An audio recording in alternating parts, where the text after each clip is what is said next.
টুনটুনি পাখি, তুমি কোনো চিন্তা করো না, আমি তোমার সহযোগিতা করবো। তোমার মেয়ে ভালো আছে নি খারাপ আছে, আমি তোমার সহযোগিতা করবো। আমি একটি জাদুর গাছ ভাই চালু করে বলেন তো আমার মেয়ে কেমন আছে। আমার খুব গলা শুকিয়ে আছে, আমার মেয়ের জন্য খুব চিন্তা হচ্ছে। জাদুর গাছটি তার শক্তি দিয়ে দেখতে থাকে তার মেয়ে কেমন আছে, কিন্তু দেখতে পায় তার মেয়ে নদীতে ভেসে যাচ্ছে।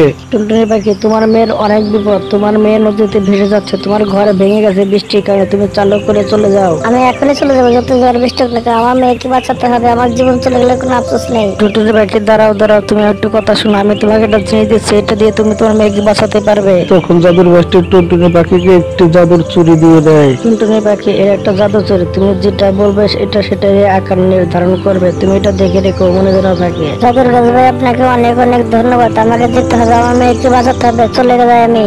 টুনটুনি পাখি তখন চুরি নিয়ে উড়ে যেতে থাকে আর তার সন্তানকে তালাশ করতে থাকে। আমাকে কেউ বাঁচাও, তোমরা আমাকে কেউ বাঁচাও। মা, তুমি কোথায় গেলাম? পানিতে ভেসে যাচ্ছে, তুমি বাঁচাও। ওই তো আমার মেয়ে পানিতে ভেসে যাচ্ছে। জাদুর চুরি তুমি চালু করে একটি নৌকায় পরিণত হয়ে যাও। বন্ধুরা, ভিডিওটি ভালো লেগে থাকে তাহলে একটা লাইক করবেন আর একটি কমেন্ট করবেন আর চ্যানেলটি সাবস্ক্রাইব করে পাশে থাকবেন। ধন্যবাদ আপনাদের সবাইকে আমাদের পাশে থাকার জন্য। টুনটুনি পাখি যখন এই কথাটা বলে তখনই নৌকা হয়ে তখন নৌকাটি পানিতে ভেসে যায়। তখন টুনটুনি পাখি নৌকার উপর বসে সে সামনে এগিয়ে যেতে থাকে। এদিকে তখন তার মেয়েকে দেখতে পেয়ে সেখান থেকে তাকে তুলে নেয়। তুমি কোথায় চলে গিয়েছিলে? আমি কত ভয় পেয়েছি। মামনি, তুমি কোনো ব্যথা তো পাওনি? তুমি তো ঠিক আছো তো? তুমি কোনো ব্যথা পেয়েছো? হ্যাঁ আমি ঠিক আছে, কিন্তু তোমার চুরিওয়ালা নৌকাটা তুমি কোথায় পেলে? মা, আমাকে বলো না। টুনটুনি তখন তার মেয়েকে সবকিছু বলে দেয়।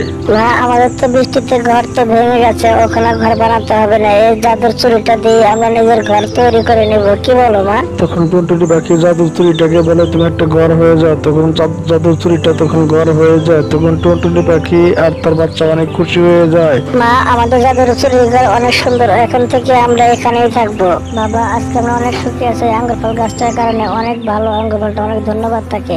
দিন পরে থেকে টুনটুনি পাখি আর তার বাচ্চার কোনো কষ্ট হয় না।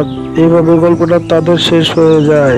বন্ধুরা, ভিডিওটা যদি ভালো লেগে থাকে তাহলে একটা লাইক করবেন, কমেন্ট করবেন, চ্যানেলটা সাবস্ক্রাইব করে পাশে থাকবেন। ধন্যবাদ আপনাদের সবাইকে আমাদের পাশে থাকার জন্য।